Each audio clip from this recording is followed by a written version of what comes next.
जिले की हलचल। आकाशवाणी लखनऊ से प्रस्तुत है जिले की हलचल। आज सुनिए कन्नौज और पीलीभीत जिलों की हलचल। पहले सुनते हैं कन्नौज जिले की हलचल। आलेख और स्वर है रवि कुमार द्विवेदी का।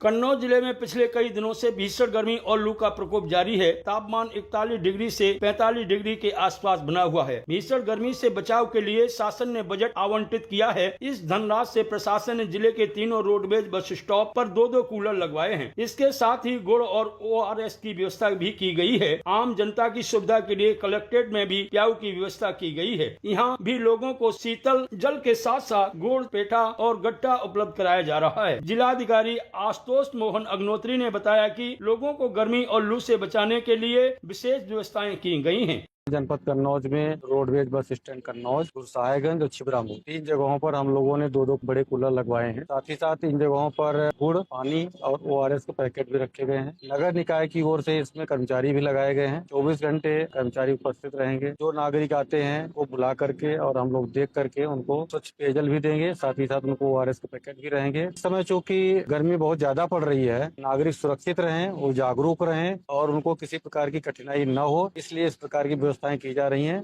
कन्नौज जिले में इंस्पायर अवार्ड मानक योजना के अंतर्गत जनपद के 11 चयनित विद्यार्थियों में निहित वैज्ञानिक सोच और नवाचार की भावना को सराहा जा रहा है। विद्यार्थियों ने अपने विचारों को मॉडल और प्रोजेक्ट के रूप में साकार कर जनपद का गौरव बढ़ाया है। जिला प्रशासन विद्यार्थियों के अभिनव मॉडल और प्रोजेक्ट को पेटेंट कराने, छात्रवृत्ति उपलब्ध कराने तथा उच्च शिक्षा के लिए आर्थिक सहयोग सुनिश्चित करने के लिए प्रयास है। कन्नौज जिले में संसाधनों का सम्मान अभियान चल रहा है, जिसके माध्यम से सार्वजनिक संसाधनों की बर्बादी पर अंकुश लगेगा। अभियान के तहत लोगों से अपील की गई है कि वे सार्वजनिक संसाधनों की बर्बादी पाने पर सूचना कमांड सेंटर 1077 पर दें। दिन में जलती हुई स्ट्रीट लाइट, सार्वजनिक स्थानों पर बहता पानी, सरकारी कार्यालयों और सार्वजनिक परिसरों में अनावश्यक रूप से जल रही लाइटें, जागरूक नागरिकों को सम्मानित भी किया जाएगा, ताकि समाज में जिम्मेदारी और जागरूकता की भावना मजबूत हो सके। राज्य मंत्री असीम अरुण ने कहा कि संसाधनों की बचत केवल प्रशासन की ही नहीं बल्कि हर नागरिक की जिम्मेदारी है। जन सहभागिता से ही जिले को बेहतर से बेहतरीन बनाया जा सकता है। कन्नौज जिले में महिला एवं बाल विकास विभाग के अंतर्गत शिवरामऊ में 100 और उमरदा में 116 आंगनवाड़ी कार्यकर्तियों एवं मुख्य सेविकाओं को स्मार्टफोन उपलब्ध करा दिए गए हैं। अब तकनीक से सशक्त होकर आंगनवाड़ी कार्यकर्तियां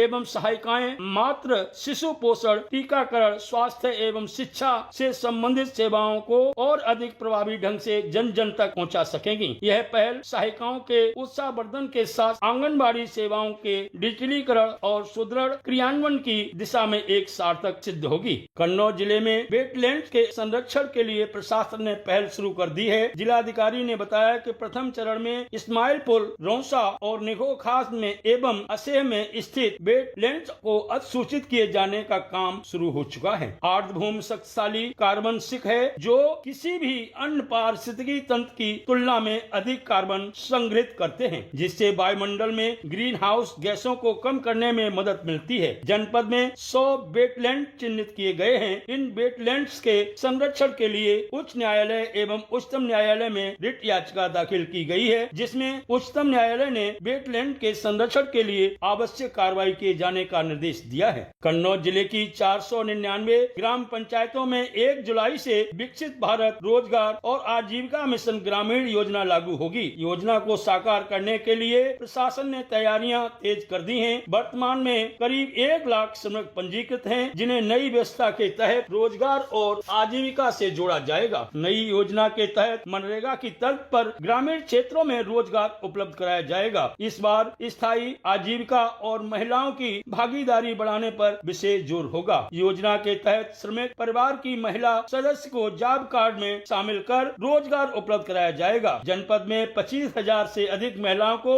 रोजगार देने की तैयारी है। मजदूरी का भुगतान सीधे महिलाओं के बैंक खाते में DBT के माध्यम से किया जाएगा, जिससे आर्थिक आत्मनिर्भरता को बढ़ावा मिलेगा। पुराने 100 दिनों के प्रावधान के बजाय अब हर ग्रामीण परिवार के सदस्यों को एक वित्तीय वर्ष में 125 दिनों के रोजगार की गारंटी मिलेगी। पुराने मनरेगा जॉब कार्ड की जगह अब नए ग्रामीण रोजगार गारंटी कार्ड बनेंगे। पारदर्शिता और जवाबदेही सुनिश्चित करने के लिए चेहरा पहचानने वाली तकनीकी विशेष सुविधा होगी। हर गाँव में विकसित ग्राम पंचायत प्लान तैयार होगा। ग्राम सभा की मंजूरी के आधार पर विकसित कार्य होंगे। कन्नौज जिले में मुख्यमंत्री कृषक दुर्घटना कल्याण योजना के अंतर्गत 51 परिवारों को 1,97,00,000 रुपए की आर्थिक सहायता को शासन ने स्वीकृति दे दी है। वित्तीय वर्ष 2026-27 के लिए प्राप्त बजट के सापेक्ष पात्र दावेदारों को जल्द आर्थिक सहायता मिलेगी। कन्नौज जिले की हलचल के बाद आइए सुनते हैं पीलीभीत जिले की हलचल। आलेख और स्वर है सतीश मिश्रा का। पीलीभीत जिले में इस समय भीषण गर्मी से हर कोई बेहाल है। इसके चलते स्कूल कॉलेजों में अवकाश कर दिया गया है। जिलाधिकारी ज्ञानेंद्र सिंह ने गर्मी से बचाव हेतु पेयजल की समुचित व्यवस्था करने के निर्देश दिए हैं। सार्वजनिक स्थानों पर प्याऊ लगवाए हैं और पानी की व्यवस्थाएं की हैं। जितने वाटर कूलर थे नगर पालिकाओं के टाउन एरिया के वो हम लोगों ने सही कराए हैं और निर्देशित किया सभी ईओ को कि वो एक बार चेक करा लें जो वाटर कूलर शहर में लगे हुए हैं उनमें प्रॉपर पानी आ रहा है कि नहीं आ रहा है। और खासतौर से बस स्टैंड और सार्वजनिक स्थानों पर पानी की व्यवस्थाएं कराएं। और ग्राम प्रधानों से भी हम लोगों ने अपील की है कि वो गाँव में भी देख लें कि कोई भी जानवर प्यासा न रह जाए। इसलिए जो भी तालाब है हमारे और सार्वजनिक स्थान है जो ग्रामीण क्षेत्रों के उनकी भी व्यवस्था की गई है। गर्मी का असर पीलीभीत टाइगर रिजर्व के पशु पक्षियों पर भी देखने को मिल रहा है। बाघ, हिरण आदि जीव जंगल से बाहर खेतों व सड़कों पर टहलते नजर आ रहे हैं। टाइगर रिजर्व प्रशासन ने वन्य जीवों की प्यास बुझाने हेतु सभी ताल पोखरों को नहर व नालों के जरिए भरवाने की व्यवस्था की है। प्रभागीय वनाधिकारी मनीष सिंह ने बताया कि जंगल के बीच कई तालाबों को सौर ऊर्जा चालित पंपों से भी भरा जा रहा है। पीलीभीत में एक जनपद एक नदी योजना के तहत गोमती व खन्नौर नदियों का पुनरुद्धार कराया जा रहा है। जिलाधिकारी ज्ञानेंद्र सिंह, विधायक बाबूराम पासवान व स्वामी प्रवक्तानंद, जिला पंचायत अध्यक्ष डॉक्टर दलजीत कौर सहित कई सामाजिक संगठनों के प्रतिनिधि भी इस नेक कार्य में योगदान दे रहे हैं। बाघ और बांसुरी के साथ पीलीभीत की पहचान बासमती उत्पादन के लिए भी है। जिले के सांसद और केंद्रीय राज्य मंत्री जितिन प्रसाद के प्रयासों से अब बासमती की महक और बढ़ने जा रही है। जिले में बासमती बीज उत्पादन, शोध व निर्यात केंद्र की स्थापना करोड़ों की लागत से कराई जा रही है। इस केंद्र को 7 एकड़ जमीन हस्तांतरित कराने के अवसर पर श्री प्रसाद ने कहा, ये जो बासमती जैविक प्रशिक्षण केंद्र और सह प्रदर्शन का फार्म जो बनेगा, ये इस क्षेत्र के लिए मेरे लिए कहने की मुझे गर्व महसूस होता है कि ये पीलीभीत जनपद बांसुरी के लिए जाना जाता है। ये पीलीभीत जनपद यहाँ के प्राकृतिक धरोहर जंगल है, यहाँ के शेर है, उसके लिए जाना जाता है। मगर आने वाले समय में ये बासमती चावल का जो कटोरा है उसके लिए जाना जाएगा। पीलीभीत जिले में डीजल, पेट्रोल और रसोई गैस को लेकर जिला पूर्ति अधिकारी विकास कुमार ने जिले की आपूर्ति व वितरण व्यवस्था को सामान्य व नियंत्रण में बताया है। उन्होंने लोगों से डीजल, पेट्रोल व कुकिंग गैस की अनावश्यक खरीद व भंडारण से बचने को कहा है। पीलीभीत जिले में पुरुषोत्तम मास में कथा, भागवत, भजन, कीर्तन, यज्ञ व भंडारों जैसे धार्मिक कार्यक्रमों का आयोजन किया जा रहा है। तकिया दीनारपुर स्थित महाकाली मठ व पीताम्बरा पीठ पर महंत बाबा सूरजगिरी जी द्वारा सचंडी महायज्ञ कराया गया। ज्येष्ठ मास के बड़े मंगल पर मंदिरों पर सुंदरकांड, हनुमान चालीसा व भंडारे आयोजित किए जा रहे हैं। पीलीभीत में इस समय साठा धान व गन्ने की फसल खेतों में हरियाली बिखेर रही है। गन्ने की उपज का सर्वे गन्ना विकास विभाग द्वारा शुरू करा दिया गया है। जिला गन्ना अधिकारी खुशीराम भार्गव ने बताया, वर्तमान में गन्ना सर्वे का काम चल रहा है। पूरे जनपद में 144 टीमें बनी हुई हैं और ये 144 टीमें जनपद की चीनी मिलें और जो जनपद से बाहर की चीनी मिलें हैं उनका गन्ना सर्वे कर रही हैं। गन्ना सर्वे का काम गन्ना पर्यवेक्षकों द्वारा किया जा रहा है और इसकी मॉनिटरिंग ज्येष्ठ गन्ना विकास निरीक्षक पूरनपुर, बीसलपुर, बरखेड़ा और मझौला के द्वारा की जा रही है। सभी जो किसानों का सर्वे होना है वो 30 जून तक सर्वे होना है। 1 मई से सर्वे की शुरुआत हुई थी और 30 जून तक गन्ना सर्वे का कार्य पूर्ण किया जाना है।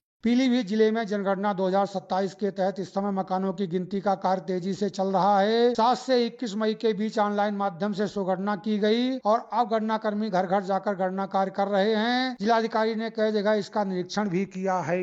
ये था आकाशवाणी लखनऊ के क्षेत्रीय समाचार एकांश द्वारा प्रस्तुत जिले की हलचल का आज का अंक।